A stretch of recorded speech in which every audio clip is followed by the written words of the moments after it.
My name is Cassandra Wilson, but everyone calls me Cassie.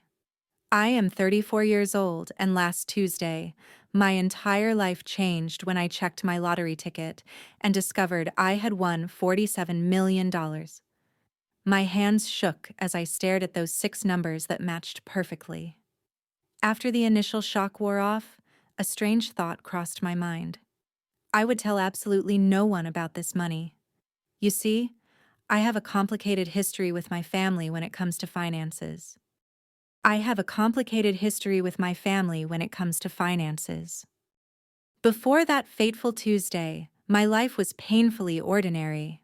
I worked as an accountant at a small marketing firm in Portland, making just enough to live somewhat comfortably, but never enough to feel secure. My apartment was a modest one-bedroom on the outskirts of the city, nothing fancy, but it was mine. Every morning, I would wake up at 6 a.m., make my coffee, and start my day with the persistent worry of bills and deadlines hanging over my head. The job was demanding, with 60-hour work weeks becoming the norm rather than the exception, especially during tax season. My family situation was complicated to say the least.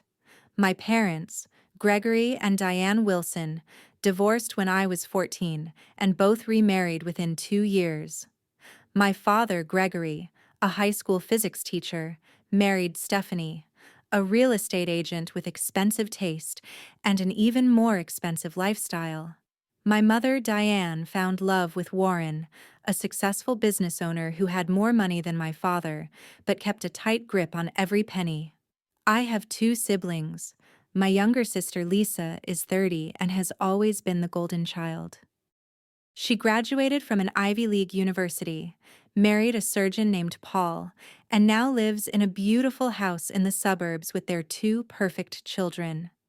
Then there is my older brother, Jason, 36, who, despite his charm and intelligence, has never quite figured out his life.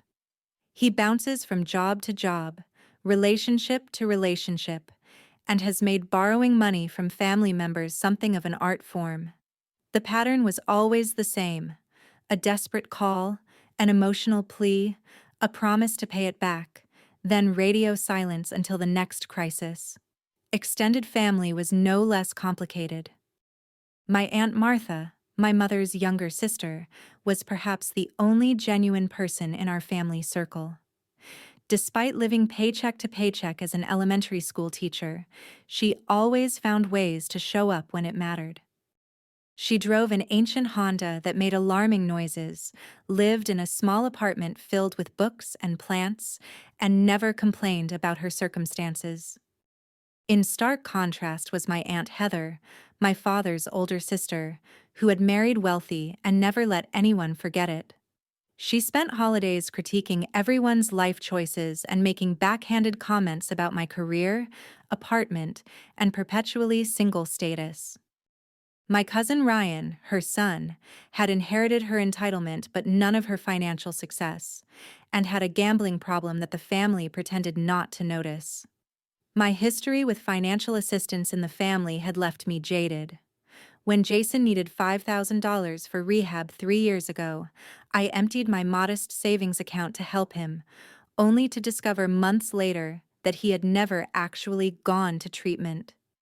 When Lisa needed help with her wedding costs, I put $2,000 on my credit card that she promised to pay back after the honeymoon. 5 years later, I was still waiting. When my father needed a loan to repair his roof after a storm, I sent what I could, only to see photos of him and Stephanie vacationing in Cancun the following month. The only person who knew the full extent of these betrayals was my best friend, Charlotte. We had met in college, and unlike most relationships in my life, ours had remained constant. Charlotte worked as a nurse, understood struggle, and never judged my complicated feelings about my family. She was the voice of reason when I felt myself becoming bitter, reminding me that not everyone was out to take advantage of me. At work, things were not much better. My boss, Arnold, had a habit of taking credit for my ideas during meetings with clients. My colleague, Derek, consistently left early, leaving me to pick up his slack, yet somehow always managed to get the recognition I deserved. Despite being underappreciated, I kept my head down and continued to work diligently, hoping someday it would pay off. Buying lottery tickets was my one small indulgence, a weekly ritual that my family loved to tease me about. Every Friday, I would stop at the corner store and spend $10 on tickets. My mother called it a tax on people who could not do math. My brother joked that I should just give him the money directly instead of wasting it. My father lectured me about probability and statistics. But there was something hopeful about those tickets, a tiny chance at freedom that I could not bring myself to give up, even as years passed without winning more than $20 here and there. I had dreams, of course. I wanted to travel to see places beyond the Pacific Northwest. I wanted to go back to school, maybe get a master's degree in something I was actually passionate about. I wanted to have enough savings that an unexpected car repair would not send me into a financial tailspin. But these dreams seemed increasingly distant as I approached my mid-30s, still paying off student loans and carrying a small but persistent credit card debt that never seemed to diminish, despite my careful budgeting. Each month was a careful balancing act of bills, groceries, and the occasional dinner out with Charlotte. I clipped coupons, compared prices, and knew exactly which store had the best deal on everything from toilet paper to coffee. I drove a 10-year-old Corolla that made a concerning noise when it rained, but I could not afford to replace it. I had mastered the art of appearing perfectly fine while constantly calculating costs in my head, wondering if I could afford to say yes to an invitation, or if I needed to invent an excuse to stay home. This was my life before everything changed. Ordinary, sometimes difficult, occasionally lonely, but stable in its own way. I had no idea how a single piece of paper was about to completely upend everything I thought I knew about myself and the people I called family. The day I bought the winning ticket was actually my 34th birthday. I had just finished a particularly grueling week at work, where Arnold had once again taken credit for my financial strategy that saved a major client thousands of dollars. I stopped at Gus's Corner Market as I did every Friday, but this time with a slight variation in my routine. "Happy birthday, Cassie," Gus called out as I entered.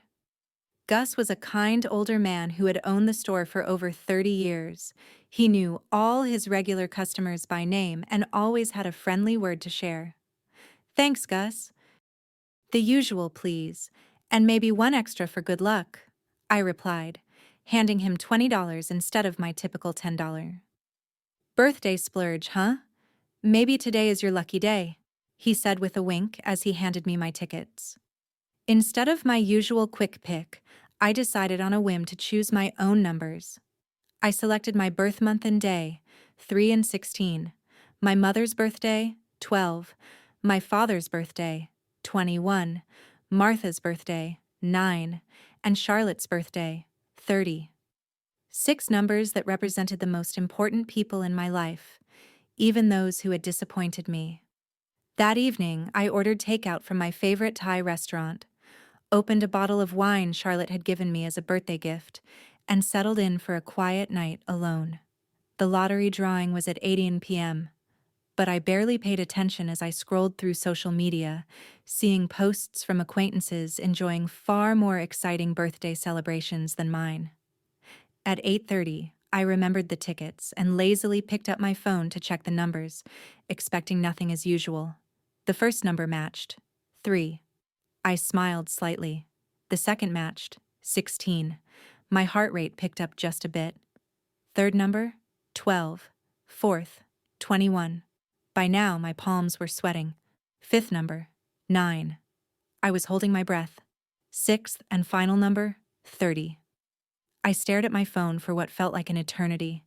This could not be right. I must have read something wrong. I checked again and again. I turned on the television and rewound to the live drawing.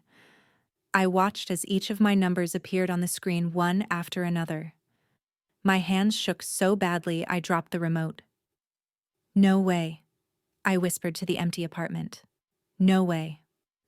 According to the lottery website, I was the sole winner of $47 million.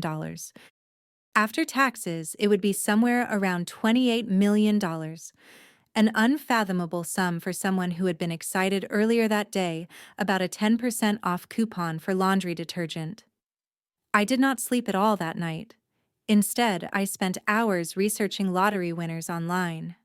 What I found were disturbing stories of winners whose lives fell apart after their windfall. Families torn apart by greed, friends and distant relatives appearing out of nowhere with sob stories and outstretched hands. Winners who were bankrupt within 5 years, more miserable than before they had won.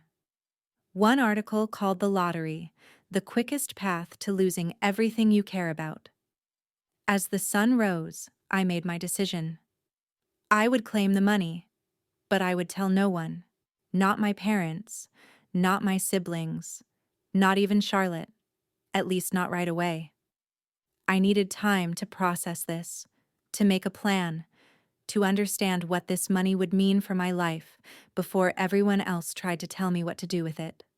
That morning, I called in sick to work for the first time in 3 years and made an appointment with Philip Montgomery, an attorney specializing in financial planning and estate law.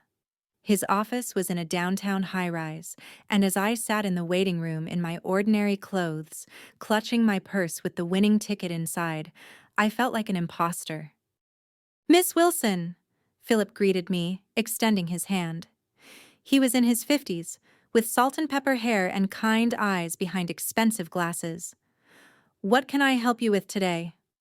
I took a deep breath and placed the ticket on his desk. "I need to know how to claim this without anyone finding out it was me." His eyes widened briefly as he examined the ticket. Then he nodded professionally. "I see. Well, you have come to the right place." Over the next 2 hours, Philip explained my options.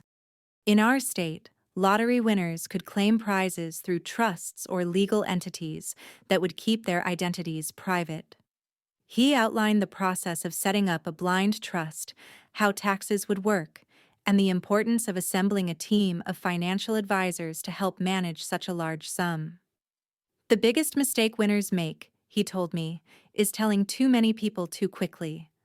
Once that happens, there is no going back." I nodded, relieved that my instinct had been correct. I want to do this right. I do not want this money to ruin my life. As I left Philip's office with a folder full of documents and a list of next steps, I felt a strange mix of excitement and dread. I had more money than I had ever dreamed of, yet I could not share this life-changing news with anyone. I would be living a double life, pretending to be the same struggling accountant while secretly being a multimillionaire. Over the next 2 weeks, I worked with Philip to establish the trust, claim the winnings, and set up investment accounts. We created a comprehensive financial plan that would ensure I would never have to worry about money again, even if I lived to be 100. The money was real now, sitting in accounts under my control. Yet, my day-to-day life remained unchanged. I still went to work, still complained about bills with coworkers, still drove my old Corolla. The secrecy was starting to weigh on me. I found myself wondering about my family. Would they be happy for me if they knew? Would they respect my boundaries, or would they see me as nothing more than a walking ATM? The questions haunted me, and gradually an idea began to form. What if there was a way to find out how my family would react to my newfound wealth without actually revealing it? What if I could test their character before deciding who to share my secret with? The plan crystallized one night as I lay awake staring at the ceiling. I would create a scenario where I needed financial help. Not a huge amount, but enough to be significant.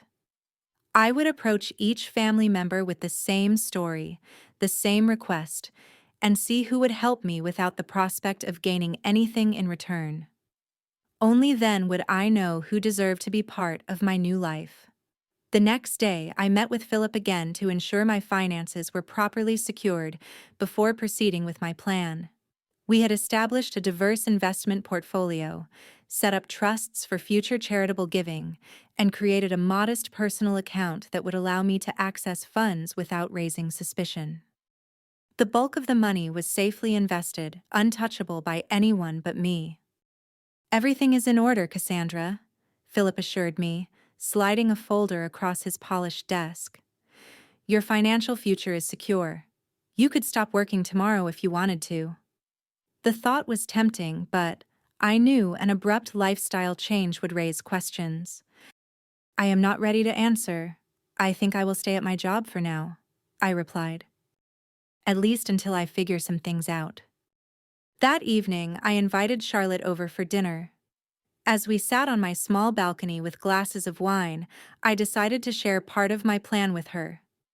I could not keep everything bottled up, and I trusted her more than anyone.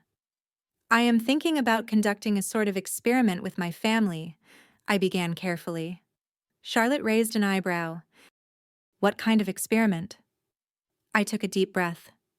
"I am going to tell them I lost my job and need financial help, just to see who actually cares enough to help me when I need it." Charlotte's expression shifted from curiosity to concern. "Cassie, that seems manipulative." "Because I am tired of being the only one who helps when others need it," I said, not quite meeting her eyes. "I want to know who would be there for me if the tables were turned." "But lying to test people, that does not sound like you."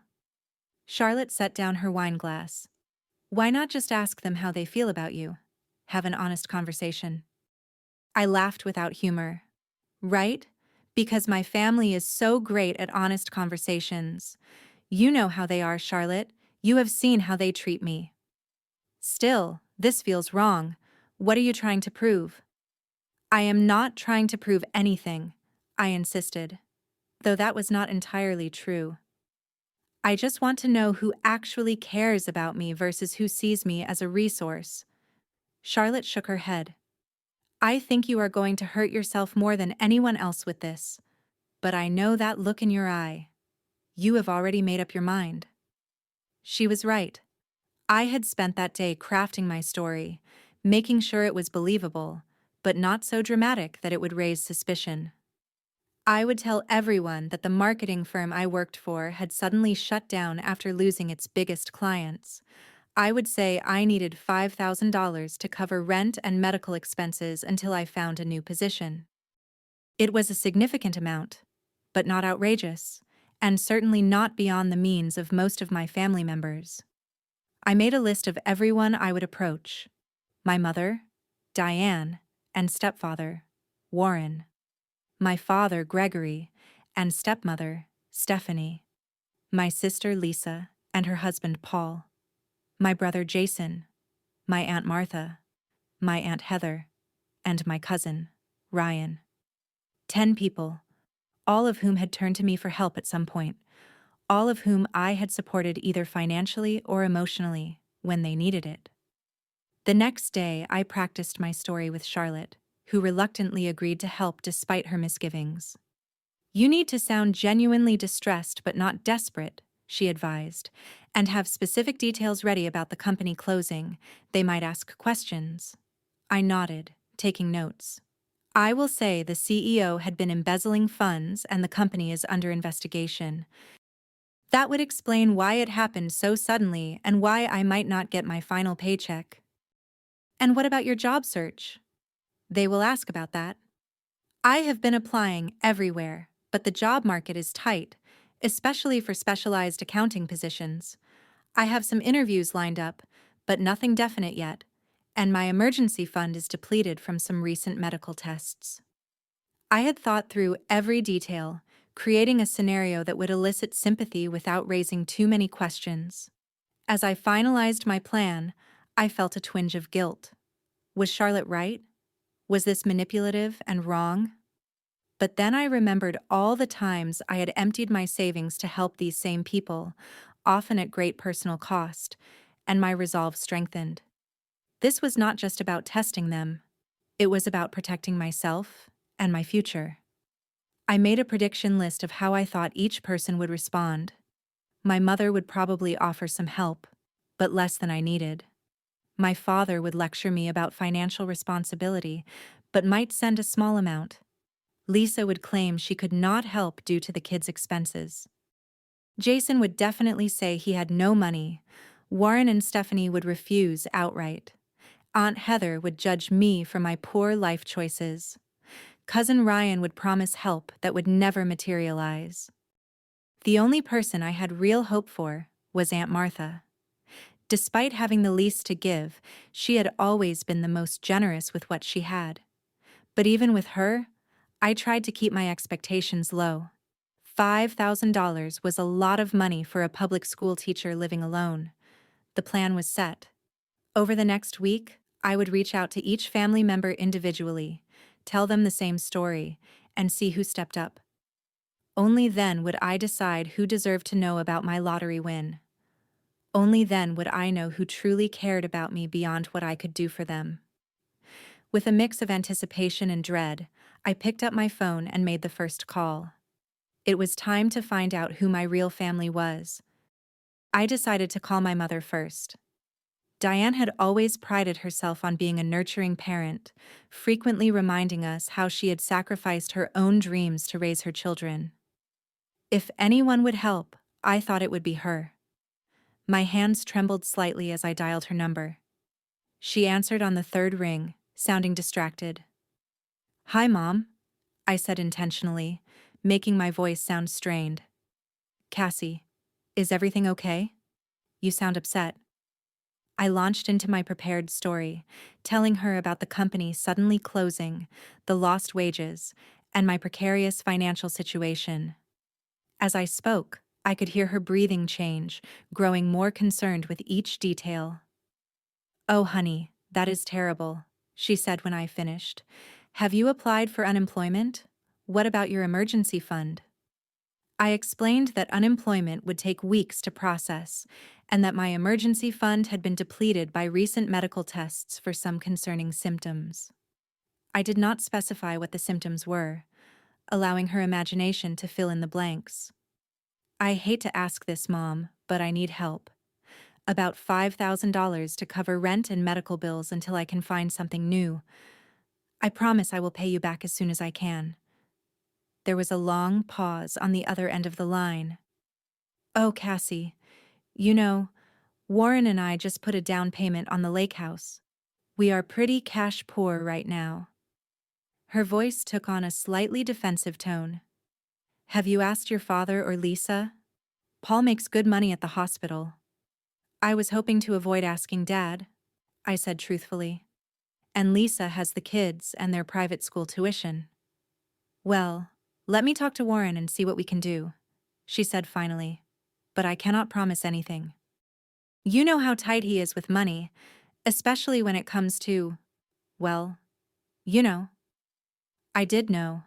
Warren had never considered me his responsibility, making it clear from the beginning that his money was for my mother and any children they might have had together. They never did. "Sure, Mom. Just let me know as soon as you can. The rent is due next week."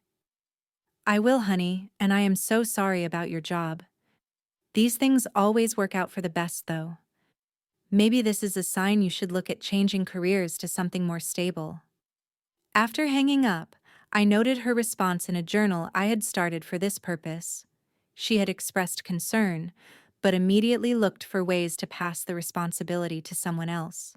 She had not outright refused, but I suspected her conversation with Warren would conveniently result in them being unable to help. The next day, I met my father, Gregory, for coffee. I chose a public place, thinking he might be less likely to react negatively in such a setting. "You look tired," was his greeting as I sat down across from him. I gave him a weak smile and launched into my story. His face remained impassive as I spoke, occasionally nodding or frowning at certain details. When I finished by asking for help with the $5,000, he leaned back in his chair and crossed his arms. "Cassandra, I have always taught you about financial responsibility," he began, slipping into his teacher voice. "This is exactly why I told you to keep 6 months of expenses saved at all times. What happened to that plan?" "Life happened, Dad," I replied, trying to keep the frustration out of my voice. Medical bills? Car repairs? Not everyone can afford to set aside that much money. He sighed heavily. And now you expect others to bail you out. What about your spending habits? Do you really need that apartment in that neighborhood? What about your cable subscription and those streaming services? For the next 20 minutes, he lectured me about financial planning, the job market, and the importance of living below one's means. I would love to help you, Cassie, but Stephanie and I are focusing on our retirement right now. We cannot afford to dip into those funds. It would be financially irresponsible. He patted my hand patronizingly. This will be a good learning experience for you.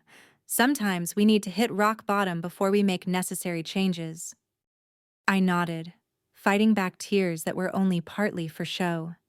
Even expecting this response, it hurt to hear him dismiss my needs so easily.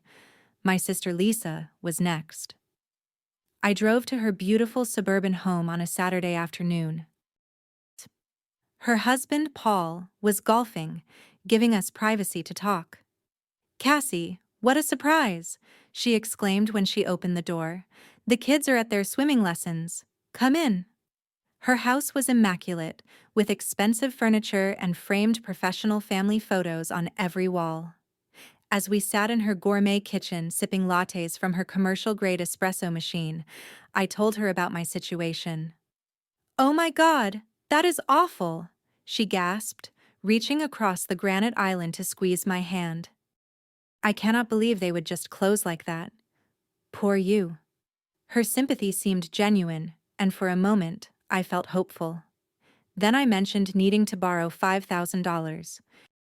"Oh," she said, her expression shifting slightly. "Well, this is actually not a great time. We just bought the new Audi last month, and the kids' tuition was due. Plus, we are redoing the master bathroom." She glanced around nervously. "Paul handles most of our finances, and he is really strict about our budget." "I understand," I said quietly. "I would not ask if I was not desperate." I know," she said quickly. "Let me talk to Paul and see what we can do. Maybe we can help with a smaller amount. Or maybe you could move in with us temporarily. The guest room is being used for storage right now, but we could clear it out." I thanked her for the offer, but explained that moving would be difficult with my job search centered in the city. She promised to call me after speaking with Paul, but the way she avoided eye contact told me all I needed to know. My brother Jason was perhaps the most disappointing. After sending him a detailed text about my situation, he responded with a brief message. "That sucks, sis. Really tight right now myself. We'll call you later." He never did. My follow-up messages went unanswered. And when I tried calling him directly, the calls went straight to voicemail. This from the same brother who had borrowed thousands from me over the years, always with tearful promises of repayment that never materialized. My stepmother, Stephanie, was blunt when I called her, not bothering with even a pretense of sympathy. "Cassandra, I am sure this is difficult, but Warren and I are not in a position to help. Perhaps this is an opportunity for you to learn better financial management skills. Have you considered downsizing your apartment or getting a roommate?" When I pointed out that I had helped them with repairs to their vacation cabin last year, she bristled. "That was different. That was a family property that you also enjoy using." The fact that I had only been invited to the cabin once in 5 years apparently did not matter. My stepfather, Warren, was even worse. "You are not my daughter," he said plainly when I called. "I have supported your mother for years, but your financial problems are your own. Perhaps you should have chosen a more lucrative career path." My cousin, Ryan, initially seemed sympathetic, promising to definitely help out. He even suggested meeting for lunch to give me a check. But when the day came, he texted an hour before saying something had come up and he would reschedule. He never did, and eventually stopped responding to my messages altogether. Aunt Heather's response was perhaps the least surprising, but still painful. "Well, Cassandra, I always said that company of yours seemed unstable. I told your father you should have taken that job at the bank after college, but no one listens to me. She then proceeded to tell me about all the financial troubles other family members had experienced and how they had overcome them without begging for handouts. By that evening, I had heard from Lisa that Aunt Heather was telling everyone about my financial irresponsibility. After a week of rejections, half promises, and outright silence, I was emotionally exhausted. The experiment had confirmed my worst fears about my family, but the reality was still painful to accept. 7 people who had repeatedly asked for and received my help over the years could not or would not return the favor when I needed them. Then my phone rang. It was Aunt Martha. "Cassie, honey, I just heard from your mother about the job. Are you okay?" Her voice was warm with genuine concern. I had not actually reached out to Martha yet, planning to call her the next day. The fact that she had called me first after hearing about my situation secondhand spoke volumes. "I am hanging in there," I said, the emotion in my voice now entirely real. "Listen, I want to help. Can we meet for lunch tomorrow?" My treat, of course. The next day, we met at a small diner near her apartment. Martha looked exactly as she always did.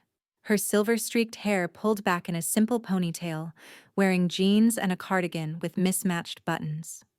She hugged me tightly before we sat down. "I am so sorry about your job, sweetheart. That company never deserved you anyway."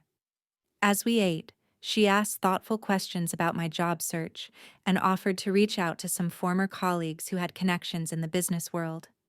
Then, after our plates had been cleared, she reached into her purse and pulled out an envelope. "I want you to take this," she said, sliding it across the table. "It is $3,000. I know it is not the full amount you need, but it should help with the rent at least." I stared at the envelope in shock. "Martha, I cannot take this. This is too much." "Nonsense. Family helps family, and I want you to know something else." She reached across the table and took my hand. "If you need a place to stay to save on rent, my sofa pulls out into a bed. It is not fancy, but you are welcome to stay as long as you need to." Tears filled my eyes, and this time they were completely genuine. "Thank you," I whispered, overwhelmed by her generosity. "Now, do not you worry about paying this back right away," she continued. "Get back on your feet first. Find a job you actually like this time. Life is too short to work somewhere that does not appreciate you." As we left the diner, Martha hugged me again. "You are going to be okay, Cassie. You are smart and capable. This is just a bump in the road." Driving home, I clutched the envelope containing $3,000, more money than I knew Martha could comfortably spare. The contrast between her response and the rest of my family's could not have been more stark. The only person who had offered genuine help was the one with the least to give. After meeting with Martha, I did some research that left me stunned. $3,000 represented nearly all of her savings, and I discovered that she had been quietly dealing with complications from type 2 diabetes. Her medication costs had recently increased, and she had been picking up extra tutoring work to make ends meet. The knowledge hit me like a physical blow. Martha, who had so little, had given me almost everything she had without hesitation or conditions. Meanwhile, my mother, who had recently spent $8,000 on a bathroom renovation, could not spare $5,000 to help her daughter with rent and medical bills. The next day, I invited Martha to my apartment for dinner. As she settled onto my worn couch, I noticed for the first time how tired she looked, the fine lines around her eyes deeper than I remembered. "Martha, I need to tell you something," I began, setting a cup of tea in front of her. "I have not been completely honest with you." Her expression remained open, curious rather than concerned. "What is it, honey?" "I did not lose my job. The company is fine. I still have my position." The words tumbled out quickly. I made up the story to see who in the family would help me if I needed it. Martha was quiet for a moment, then nodded slowly. "I see." Are you angry with me? I asked suddenly, afraid of losing the one genuine relationship I had discovered through this experiment. She considered the question. No, not angry. Sad, maybe. Sad that you felt you needed to test people this way. She took a sip of her tea. But I understand why you did it. Our family has not always been kind to you.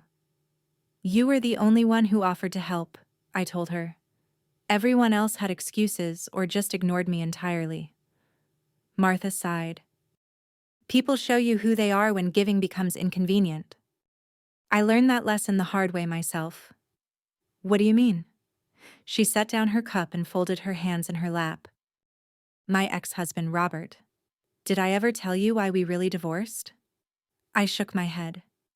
The family story had always been vague. Something about growing apart. I came into a small inheritance when my grandmother died. About $50,000. Not a fortune, but significant for us at the time. Robert immediately had all these plans for the money, mainly investing in his friend's business ventures. She smiled ruefully. I wanted to save it for our future, maybe buy a small house eventually. We fought about it for months. What happened? One day I discovered he had forged my signature and withdrawn most of the money. By the time I found out it was gone, invested in a restaurant that failed within a year. She shook her head at the memory. When I confronted him, do you know what he said? That it was our money, not just mine, and he had as much right to it as I did. As if my name on the inheritance meant nothing. I was shocked. I had no idea. The family preferred the growing apart story, less messy. She reached for my hand. The point is, I learned that some people see you as a resource rather than a person, and it is a painful lesson. I am so sorry that happened to you, I said, squeezing her hand. It was a long time ago, but it taught me something important about money and relationships. She looked at me intently. Money does not just reveal who others truly are, Cassie. It reveals who we are too. How we use it, how we share it, how we talk about it. It is a powerful mirror. Her words resonated deeply. In that moment, I made a decision. Martha, there is something else I need to tell you. Something big. I took a deep breath. I won the lottery 3 weeks ago, $47 million. Her eyes widened, but she remained silent, waiting for me to continue. I have not told anyone else, not my parents, not Lisa or Jason, not even Charlotte. You are the first to know. Oh, Cassie, she breathed. That is life-changing. I know, and that is why I did this test.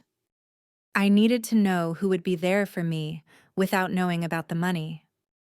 Martha nodded slowly. I understand that. That is what I am trying to figure out.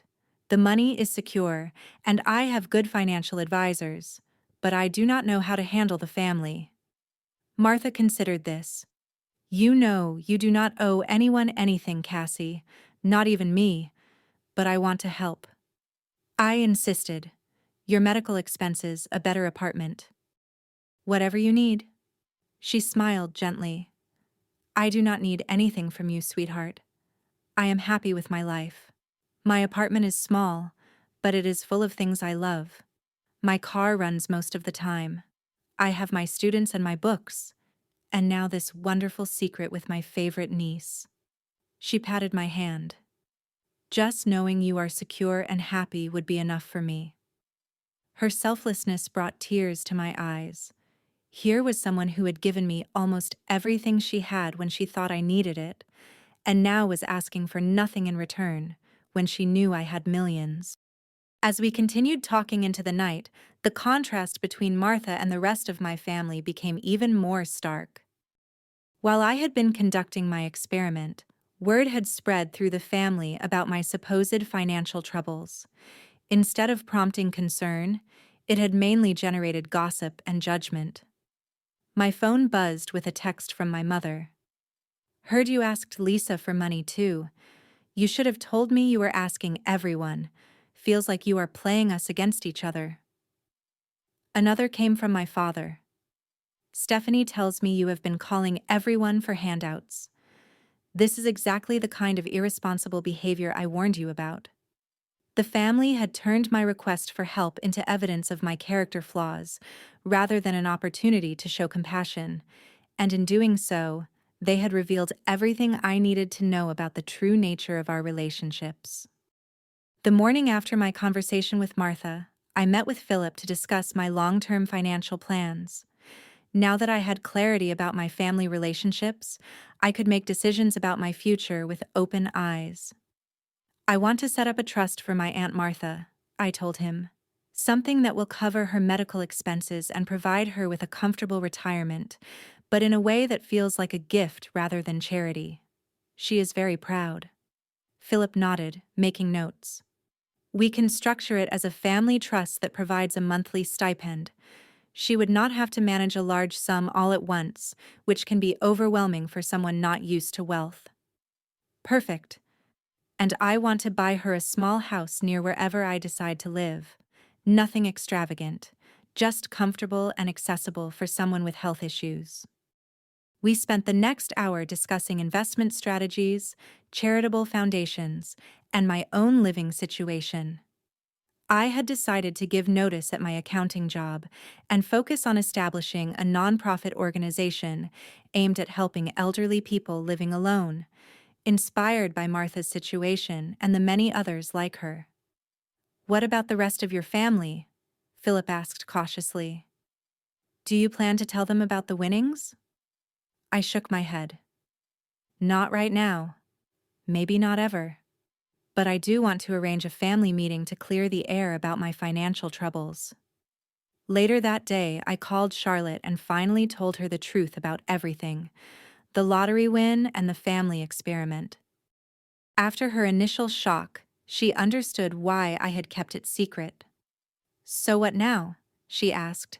Are you going to become one of those eccentric millionaires who still clips coupons and drives a beat-up car? I laughed. No, but I am not going to suddenly start buying Bentleys either. I want this money to mean something, to do good, starting with Martha. She deserves it. Charlotte agreed. And what about everyone else? The ones who failed your test. I am still figuring that out. I have called a family meeting for this weekend. I told them I have an important announcement. When Sunday arrived, I was surprised to see everyone show up at my apartment. My mother and Warren, my father and Stephanie, Lisa and Paul, even Jason, who had been ignoring my calls for weeks. Aunt Heather arrived with a disapproving frown already in place.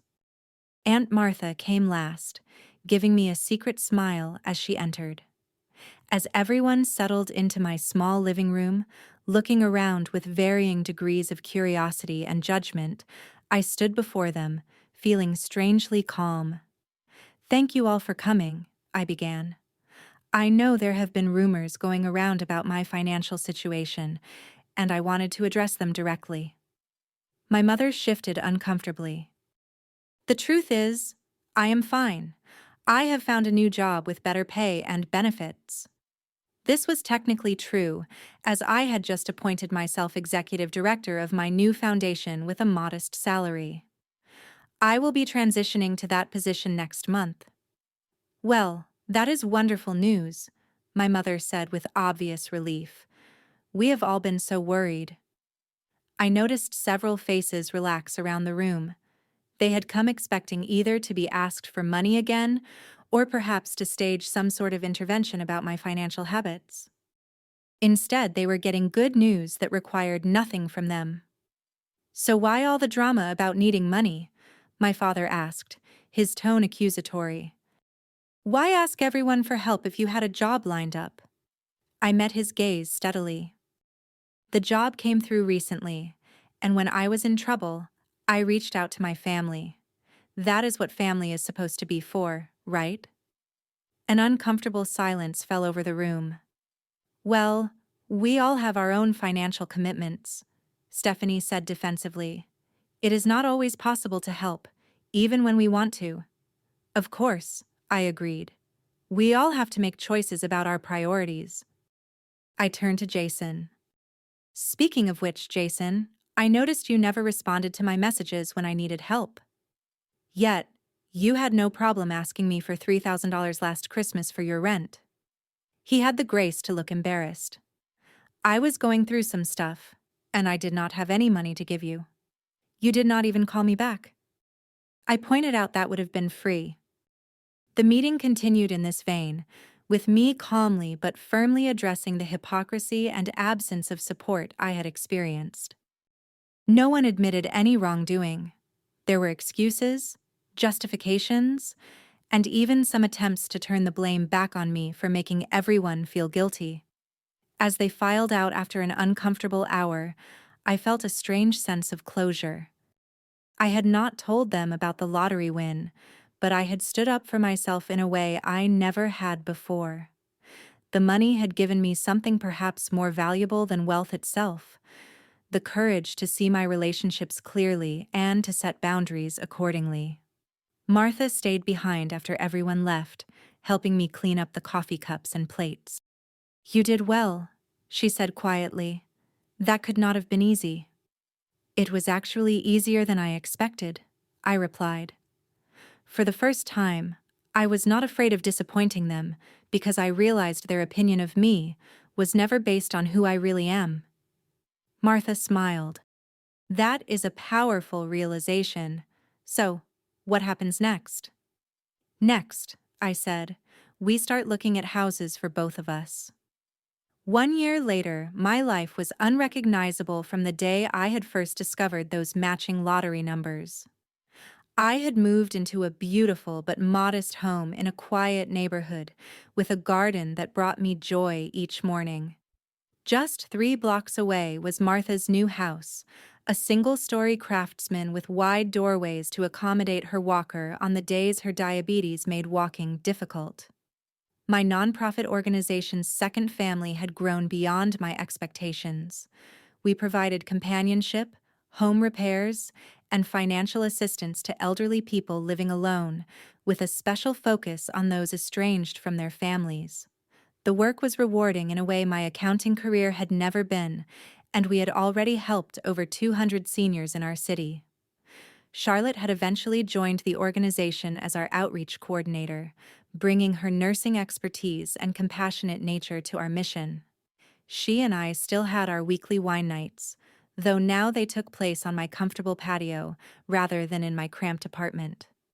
My relationship with my family had shifted into something more distant, but also more honest. I maintained occasional contact with most of them, polite birthday calls and holiday gatherings, but the pretense of closeness had fallen away. Without the expectation of emotional intimacy that had never actually existed, our interactions became less painful. None of them knew about my lottery winnings. As far as they were concerned, I had simply found success with my new career in nonprofit management. They seemed to accept this explanation without much curiosity about the details, which told me everything I needed to know about their interest in my life. There had been moments of temptation to reveal the truth, particularly when Jason called asking for money for a new business venture, or when Lisa complained about the cost of her kitchen renovation. But each time, I remembered the silence when I had needed help, and the choice became clear. Interestingly, there had been occasions when family members genuinely needed assistance. When my father had a minor heart attack and faced unexpected medical bills, I anonymously paid them through the hospital's Patient Assistance Fund. When my cousin Ryan finally entered rehab for his gambling addiction, I made an anonymous donation to cover his treatment. They never knew the source of these gifts, and I preferred it that way. Martha and I had dinner together at least twice a week. Her health had improved dramatically with proper medical care and less financial stress. She had retired from teaching but volunteered at a literacy program 3 days a week, still sharing her love of books with children who needed it. "You know what still amazes me?" she said one evening as we sat on her porch watching the sunset. "How differently everything could have turned out if you had announced your lottery win right away." I nodded. Considering this alternate reality, the family would have suddenly become very attentive and loving, I imagine. And you would never have known what was real, Martha added. That knowledge, painful as it was, gave you freedom. She was right. The experiment had been painful but illuminating. It had shown me who deserved a place in my life and who did not. It had revealed the true nature of relationships. I had spent years trying to strengthen ties despite their fundamental imbalance. The greatest lesson I had learned was not about others, but about myself. Before the lottery, I had defined my worth by what I could give to others, constantly trying to earn love through sacrifice and generosity. I had allowed myself to be used because I believed that was what family meant, what love required. Now I understood that real love, the kind Martha had shown me, did not keep a balance sheet. It gave freely without expectation of return, but it also respected boundaries and dignity. It was honest and consistent, present in good times and bad. I had initially kept my winning secret out of fear, worried that money would corrupt my relationships. What I had not anticipated was how the secret would clarify them, instead stripping away pretense and revealing truth. The money had not changed who anyone was. It had simply illuminated who they had been all along. My life now was rich in ways that had nothing to do with my bank account. I had purpose through my foundation, genuine connection with Martha and Charlotte, and a hard-won understanding of my own worth that no external validation could shake. Perhaps most importantly, I had peace. The constant anxiety about finances that had been my lifelong companion was gone, but so too was the desperate need for approval from people incapable of giving it. I had built a life aligned with my values rather than my insecurities. Martha reached over and patted my hand, bringing me back to the present moment. You did good, kiddo. Not just with the money, but with what you learned. I smiled at her, overwhelmed with gratitude for this woman who had shown me what family truly meant. I had a good teacher. As the sun dipped below the horizon, painting the sky in shades of pink and gold, I thought about the journey that had brought me here. From the shock of those matching numbers to the pain of rejection, to the joy of creating something meaningful with my unexpected fortune. The money had changed my life, yes, but not in the ways I had initially feared or hoped. It had simply given me the freedom to see clearly and choose wisely. The most valuable thing I had gained had nothing to do with millions in the bank. It was the understanding that the people who deserve a place in your life are not those who are there when you have everything to give, but those who stay when you have nothing to offer but yourself.